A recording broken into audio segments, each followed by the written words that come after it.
Good day, dear friends. I am pleased to welcome you to our new CHRO course, which stands for Chief Human Resources Officer, and today is the first lesson. We are getting acquainted with this role and learning how it differs from just an HR director, and why it's necessary to become a company strategist here. This is the first lesson of the course. Why is it necessary to take such a course? Well, the fact is that a CHRO earns several times more than any HR director. It's just a fundamentally different level, but it's not because the position is called CHRO. This is a different mindset, different tools, a different level of work. And this is what can turn you from an HR director into a Chief Human Resources Officer.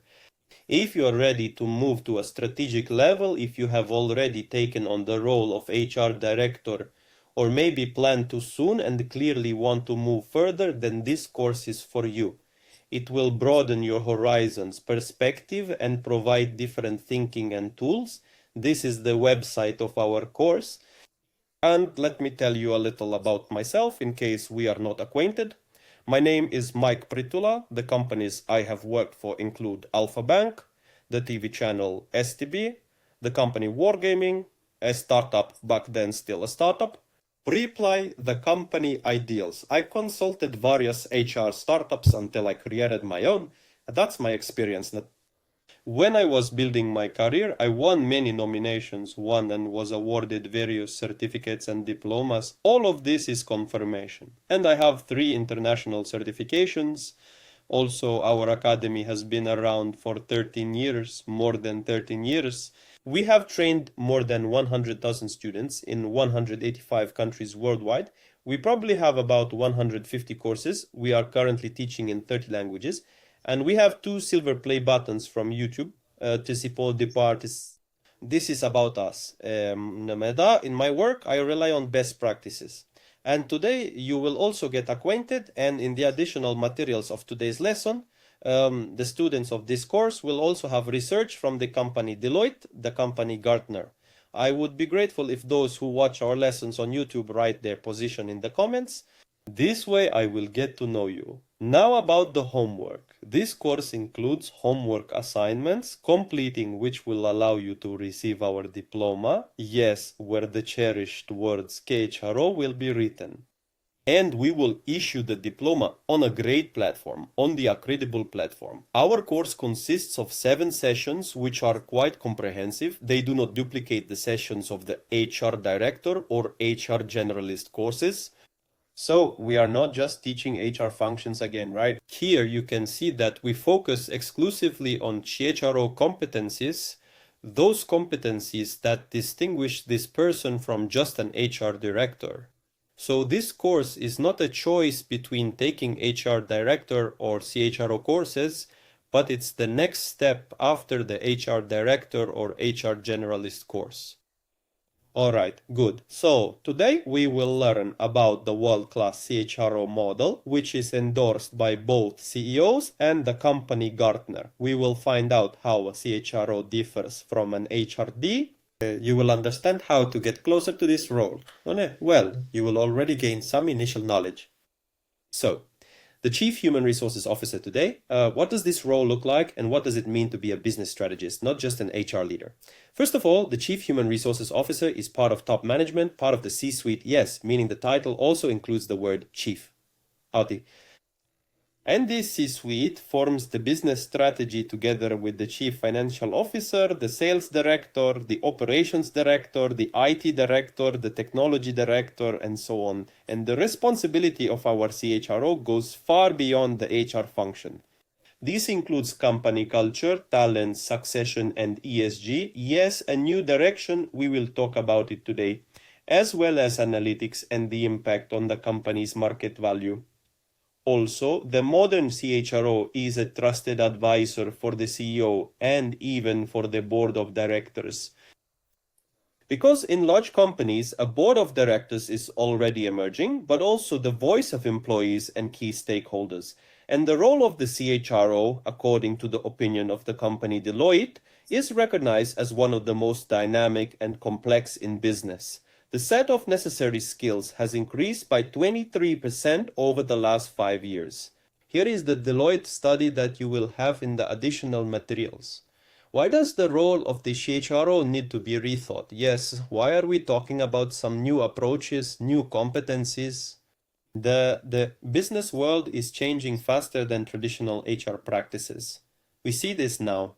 Although it is worth acknowledging that many modern HR professionals are trying not to fall behind, not to give in, but it varies in different countries. 60% of CEOs today are reevaluating the role of HR in the company and expect even greater involvement in the business.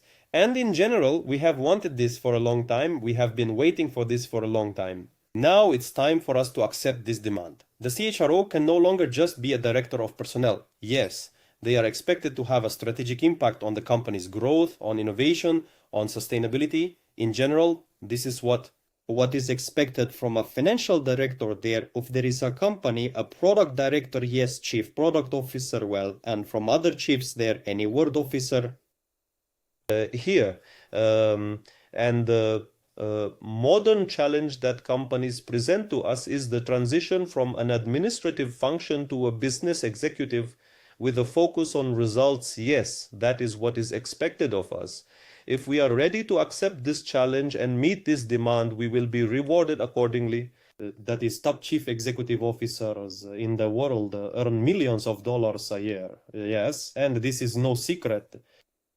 You can find information and statistics on the internet.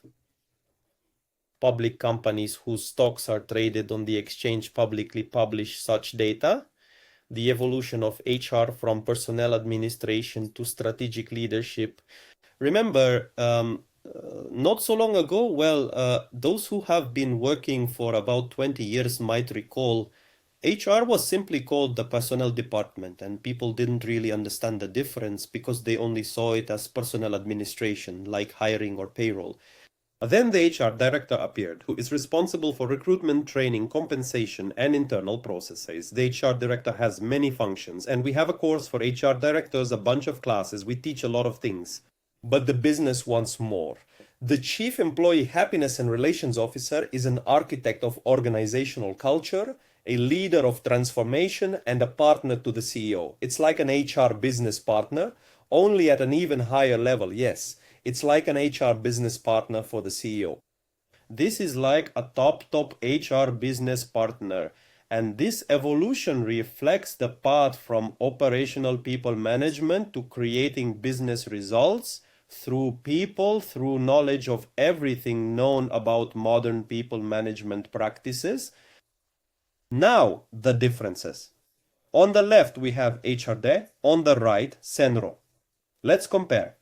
HRD, management of HR processes like recruitment, training, compensation, focus on internal tasks of the HR department, operational level role, and reporting to the CEO. And the Chief Human Resources Officer, here it changes a little. And by the way, some HR directors, they are partially at this level. They might not even be called Chief Human Resources Officer. Participation in forming business strategy, focus on company growth through people. This is the strategic level role of the C-suite and advisor to the CEO from the board of directors. That is, look, HRD simply manages the HR function, while CHRO manages the future of the company through people, just like the CFO manages the future of the company through finances. Chief Product Officer, the Chief Product Officer manages the future of the company through the product, the marketing director through communication with users, and the Chief Human Resources Officer through people. Why do CEOs want to see a Chief Human Resources Officer more than an HR leader? Yes, here is a quote from one of the CEOs. I expect my Chief Human Resources Officer to be a broad business leader, not just an expert in HR. What are the reasons for such expectations? CEOs see people as the main factor of success and growth, and fortunately, they are finally starting to realize this and are beginning to make such a request to us, because previously people were seen just as cogs in the system. The market demands rapid transformations, and HR holds the keys to culture and talent. Investors and the board of directors are increasingly asking questions about human capital. That is, CEOs are also being asked for more than just business results, yes. And they say, how do you manage people? Who do you hire? How do you develop them? And only the Chief Human Resources Officer can connect business strategy and people strategy. CHRO should be a partner to the CEO capable of influencing decisions about the company's future. Yes, it's such a cool role. You might have heard about what is called VUCA. There are already many new terms like BANI and so on, but the essence hasn't really changed much. So once they described what is happening in the world, yes, they said that we live in a world that is constantly changing, where the future is not defined, complexity is regularly increasing, there is constant ambiguity, and decisions need to be made under these conditions. And for the Chief Human Resources Officer, these are also, let's say, new working conditions. It is necessary to be able to quickly adapt the organization to changes. The key role of the Chief Human Resources Officer is to create a culture of flexibility on one hand and resilience on the other. And companies expect proactive actions from the Chief Human Resources Officer, not reactions. Such an interesting role. Now, regarding the competency model. Fortunately for CHRO, I am a big fan of the competency model. Where they are developed and tested competency models, I always study them with pleasure. Gartner, now it's Gartner, but it was the company SAB before the purchase by Gartner in 2000, I think, 8, no, or in 2014 year. I believe they developed a competency model. They updated it a little recently. We will look at the updated model, well, just a little bit. And in the additional materials, you will have a description of the original model and the updated one. They perfectly described what the CHRO needs to do, what he should be able to do, right? First of all, he is, of course, a functional business leader.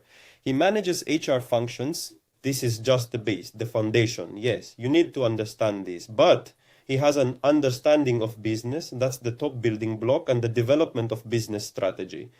Then he has roles. Here are 5 roles that we will now consider. And all this is aimed at managing business results. This is the competency model that every Chief Human Resources Officer should meet. Essentially, if serious reputable executive search companies are headhunting you, they will evaluate you based on these competencies. Yes, if you undergo some evaluation, somewhere, an assessment, yes, you will also be evaluated based on these competencies. So the 5 roles of a Chief Network Resource Officer according to the Gartner model. First, from left to right, board's leader of human capital. Briefly, leads the human capital agenda at the board of directors level. Second role, creator of talent strategy. Creates a talent strategy and ensures the company's future leadership. This is the second block. Third, enterprise change leader, manages transformations and builds organizational resilience. Fourth, stakeholder leader, balances the interests of employees, investors, society, and even the state. And fifth, the function of trusted advisor and coach. Advisor and coach for the CEO and top team, enhancing business effectiveness. And a modern Chief Human Resources Officer is required to combine all 5 roles. This is what distinguishes him or her from an HR director. Now, let's go through each role in more detail, which we will actually be learning further in the course, right? We will delve into these competencies and see what tools are there. Board's leader of human capital. What awaits the board of directors and what does the Chief Human Resource Officer bring?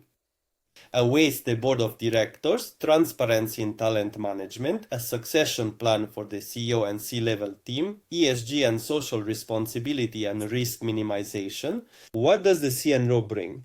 Regular reports, dashboards on key HR metrics, preparation of the leadership pipeline, DEI strategy and sustainable development, crisis HR solutions, and retention of top talents. The second competency, the second role, is creator of talent strategy. What is this? This is about defining critical roles in the organization, creating an employee value proposition that is a value proposition that attracts and retains the best talents in the market, building a strong leadership pipeline. Yes, that is a stream for nurturing future leaders. The use of HR analytics for predicting future needs and global talent management in a competitive environment. The third role, enterprise change leader. Key CHRO tools for change management. The foundation is the knowledge of Kotta's 8-step model and the ability to apply it. Plus, it would be good to understand the ADHICAR model, which is an abbreviation for managing change adoption at the employee level.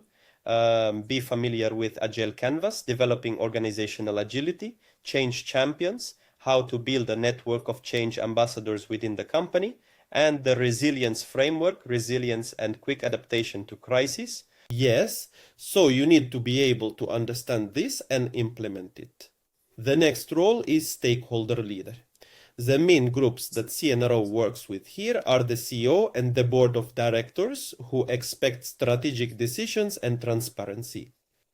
Employees, of course, expect engagement, fairness, and development. Investors and shareholders expect growth and risk reduction.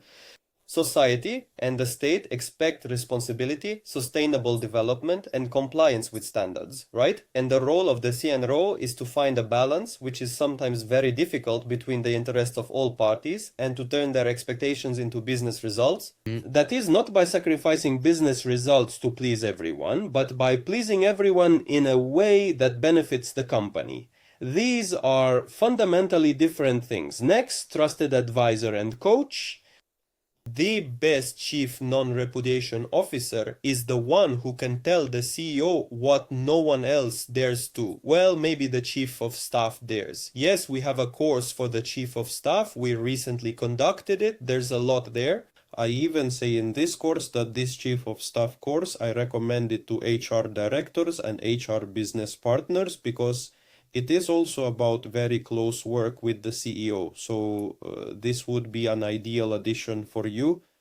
What is expected from our Chief Non-Revenue Officer in this role? Coaching the CEO and C-level on leadership and communication issues, supporting the CEO in crisis decisions, developing the top team and resolving conflicts, building trust between leaders and employees, and creating the CEO's image through the company's culture and values. Yes, behind each of these points, there are a large number of tools, approaches, and knowledge. These are not just words on a slide. Basic competencies of the chief of staff, right? These are the fundamental ones at the bottom.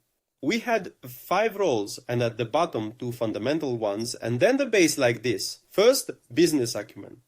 What if you, for example, studied with us to become an HR business partner, then you have improved quite well here, and we also have business and finance for HR. This is also about developing business acumen. Or you have an economics education like I do, a financial education. In principle, it also, even from the institute, even from the lyceum. I also studied finance in high school. What does business acumen include? Understanding the company's finances and profit and loss, the ability to work with the chief financial officer and the investment committee, using business cases, calculating return on investment, justifying budgets, analyzing the market, clients and competitors using various tools, test analysis, SWOT analysis, and others. The connection of HR decisions with business results and participation in strategy development, not just its support. What else is there? Strategy is the second core competency. Yes, there are 2, if you remember, down there. What does strategy mean? Let's look at this competency in comparison, how it was before and what is required from the Chief Revenue Officer now. Before, it was just supporting the business strategy. Now it's forming the strategy together with the Chief Executive Officer. Yes, the ability to conduct a strategic session, for example. We also have a course on strategic sessions, 6 lessons. Reactive HR processes were in the past, and now it's preventive strategic planning, workforce planning, planning under talent management, skill planning, employee development planning, and even using artificial intelligence for collaborative work between employees and robots. Previously, there were tactical initiatives, but now these are long-term transformations. And previously it was a local HR context, but now it's a global strategic role that is in the conditions of the global world and business. Basic leadership competencies of functions. Yes, remember, in the picture, the foundation is like the base. What should an HR leader be able to do in the HR function? Build a strong HR team and delegate tasks effectively, ensure digitalization and automation of HR processes, create a culture of high-performance accountability, manage the budget, demonstrate the ROI of HR initiatives, and serve as a leadership example for the entire organization. This is just in addition to needing to be an expert in all HR functions. Yes, it's just, well, kind of the foundation. Global benchmark CHRO, what the research says, yes, this is Gartner research, Deloitte research. Plus 23, as I mentioned at the beginning of the session, new skills have been required from CHRO over the past 5 years.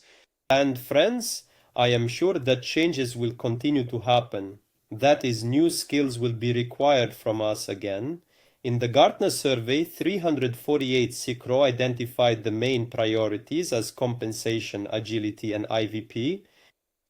Less than 40% of CHRO today fulfill all the key roles of the Work Plus model. Yes, meaning they have not yet fully reached this Gartner model. But companies with strong CHRO show a 20 to 25% increase in staff productivity. So there is something to compete for. How do they evaluate the role of the CEO and the board?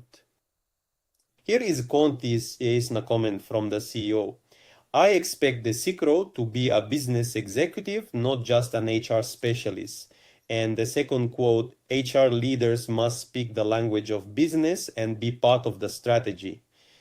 Therefore, the key expectations for people in this position are participation in strategic sessions alongside the Chief Financial Officer and Chief Operating Officer, responsibility for the succession of the Chief Executive Officer and top management, presentation of people metrics to the Board of Directors, and balancing the interests of shareholders and employees. Misunderstandings about the role of CHRO. Here are the misconceptions and the actual reality. Misconception: CHRO is responsible only for personnel. Reality: sisäkysingen inenigi CHRO influences business strategy and company value. Misconception: CHRO is an administrator of HR processes. Reality: CHRO is a strategic partner to the CEO and an advisor to the board. Misconception: CHRO can delegate everything to the team. Reality: CHRO is expected to provide personal leadership in key transformations. Misconception: CHRO is a role within HR, but the reality is that it is a full member of the C-suite with global responsibility. It may even be that this position has an HR director as a deputy who simply manages the HR team operationally. A new role is what is expected of us, business executive. What is it? Not long ago, HR directors focused on recruitment, training, compensation, but today that is no longer enough. Business demands something different. The board of directors wants to see a strategic leader in CHRO, not an administrator. CHRO now participates in investment decisions. That is, where the company will invest influences the company's stock value and often has a stock option package shaping the future of the organization together with the CEO. Therefore, CHRO is a business executive who manages the company's results through people. Yes, please remember this key phrase. It is the most illustrative for this role. Examples of CHRO leaders from Fortune 500. Well, if you, for example, are interested in following leaders, yes, then here are a few people. Kevin Cox, Fiona Kikoni, Carl Surface, Lucien Alzari. Well, I don't know how their last names are pronounced correctly. Sherry Bronstein. There. And here are examples of transformation. And the best chief human resources officers are recognized business leaders whose influence extends beyond HR. That is, they are written about in magazines like Forbes and Harvard Business Review, not just HR magazines. CHRO as part of the C-level team, yes. So the company has a team of C-level executives. There's the CEO, CFO, COO, CTO, CMO, and CNRO. Each has their own direction. The Chief Human Resources Officer, in short, is responsible for people, culture, and the future of the business. And this is truly an equal member of the C-suite, not a supporting director. Diagnosis according to Gartner, levels of competence. Gartner identifies 5 levels of competence. By the way, at the end of the session, you will have a checklist to assess yourself according to Gartner's competencies. But basically, let's think about what level you currently find yourself at. Basic is simply managing operational HR processes. This is just the level of an HR journalist, HR director. The second is advanced, where HR is already connected with business strategy. This is already, you could say, the level of strategic HR. Third, expert, influencing C-suite decisions. This is the level of HR business partners. Fourth, leadership, shaping culture and resilience. Yes, this actually starts with CHRO. And fifth, world-class. That's what Gartner called their world-class model and CHRO. This is a strategic partner for the CEO and the board. To enter the C-suite, the CHRO must reach the 4th or 5th level of competence. That is, you need to grow into it. It's not like they'll invite you and say, well, now you'll be in the C-suite. That's not enough. You need to grow into it. You need to develop. Where do CHROs most often fail? Well, the biggest mistakes are a weak understanding of finance and the business model and a lack of interest in it. Inability to speak the language of numbers. Focus only on HR, not on company strategy. Ignoring stakeholders beyond employees. Lack of leadership in crisis situations. Therefore, most mistakes are not related to HR knowledge, but to a lack of business orientation. And this course is precisely aimed at developing business orientation. Deloitte trends. Here are those very skill set expansions. Yes, what did the skill set expand to? The demand grew the most in the work of the Chief Human Resources Officer for analytical skills by 60%, regulatory and compliance competencies by 90%, communication and leadership skills, and at the same time, not a single skill has disappeared. New ones are simply being added. Therefore, a modern CHRO must simultaneously be a strategist, an analyst, a lawyer, but not in the classical sense, yes, in terms of compliance, and a leader. Well, here is that very slide from the Deloitte study where they compare two situations with a 6-year difference. Please, where have the requirements increased the most? There. What else? The role of the modern chief non-resident officer includes a very relevant and popular concept at the moment called ESG.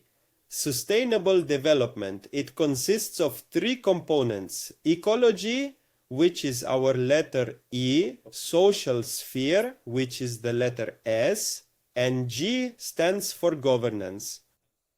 Ecology means sustainable work practices, green employee initiatives, and so on.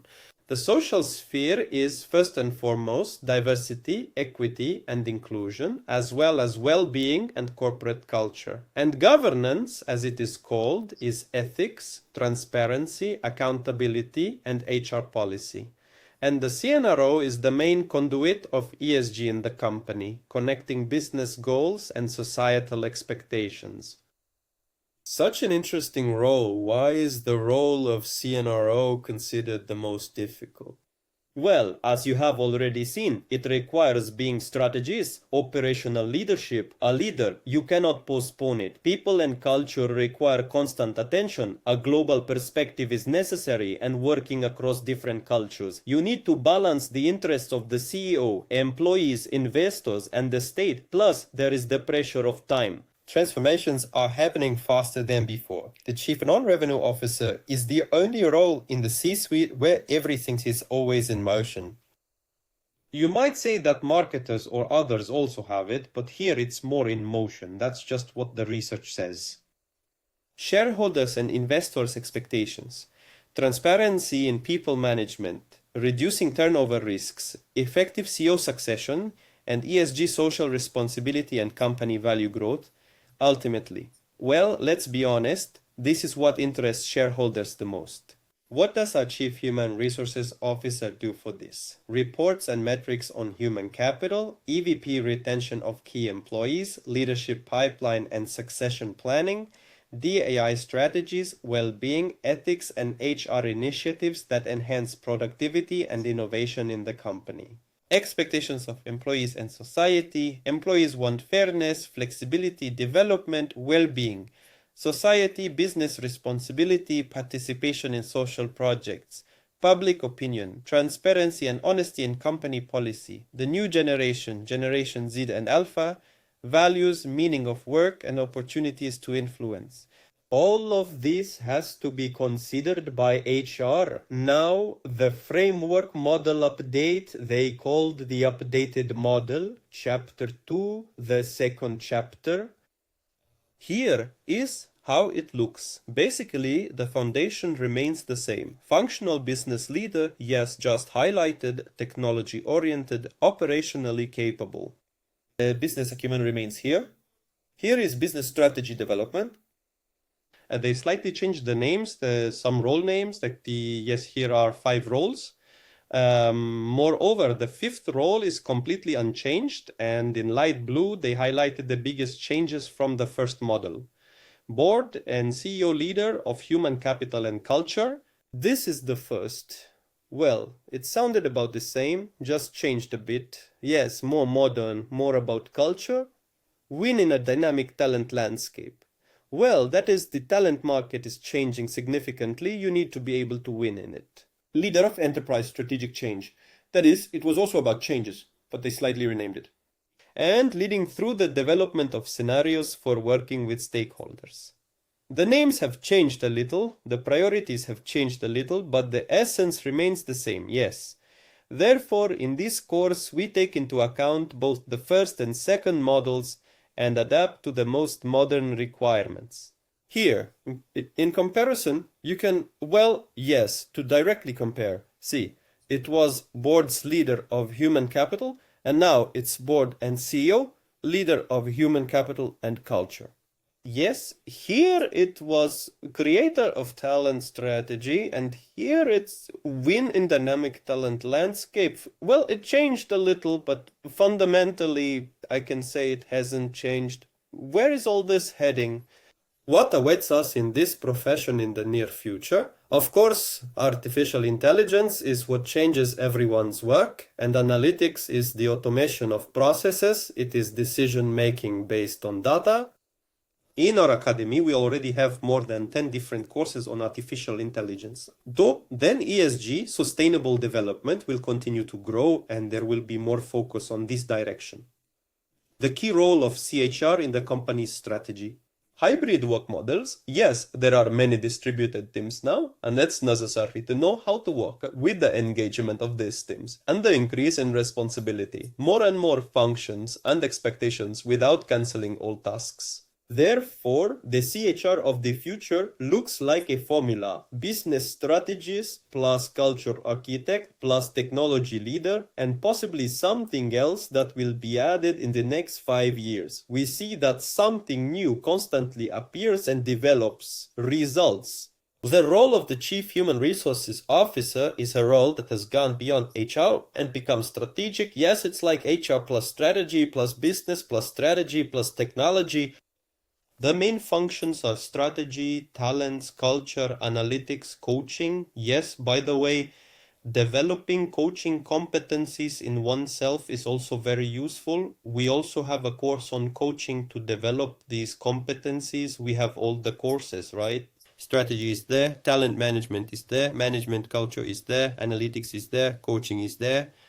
The world-class CHRO model provides a benchmark for development, and we fully focus on it in this course. The future profession requires a combination of business expertise and people leadership. Homework: fill out the checklist. You will have it in this Google Sheet. Now I will introduce it to you.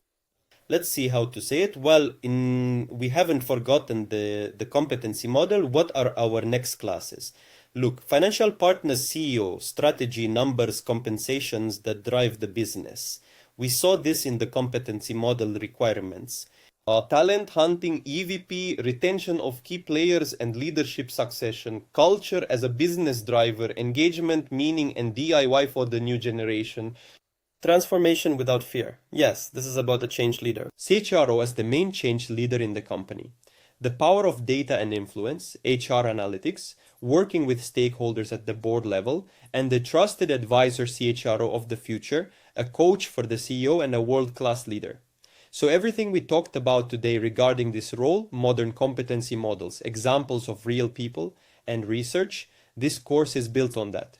Now, let's return to the homework. What's in the link? We go to a Google Sheet where we are asked to make a copy, which we agreed to, and create a copy here. And here we have all our key roles. Here they are, 5 roles. There are also fundamental competencies. That's the base we had. And accordingly, what we do is evaluate each statement for self-diagnosis on a 5-point scale, assessing its importance for our career and our company. The priority will be calculated automatically there. For development, yes? And then you can build on this for development. Well, here's an example of how the phrases sound. I developed and presented to the board of directors a clear succession plan for the CEO and CEO level positions. I regularly hold meetings with the CEO to discuss the strengths and growth areas of the top management team. And so there are 12 points, somewhere around 11 points, yes, in each. That is a total of 70, approximately 75, if you don't count the role titles, about 75 statements with which you agree on a 5-point scale. That's it. And see what requires the most of your attention. In the homework, you need to go through the CHRO assessment checklist and describe how I see the checklist, we will correct it, yes, and describe which 5 to 10 points. That is, from these 70, choose 5 to 10 that, in your opinion, require the most development specifically for you, that is, will bring you the most benefit. What to read? Watch. A book, it's just a classic. Human Resources Champion by Dave Ulrich. About the work of the board of directors, there's a very cool series called Succession. Successor or Successors, I don't remember how it's translated. It's a great series. You can observe a lot about how the board of directors operates. I should also remind you that this course, like almost all new courses that will be released, with a few exceptions, is included in the annual subscription for $1,000 per year. This means you can study any courses immediately, attend live online classes, and participate in them in real time. I invite you to this course. I invite you to subscribe to our annual subscription. That's all, friends. See you soon. Bye-bye, and have a successful career as a CHRO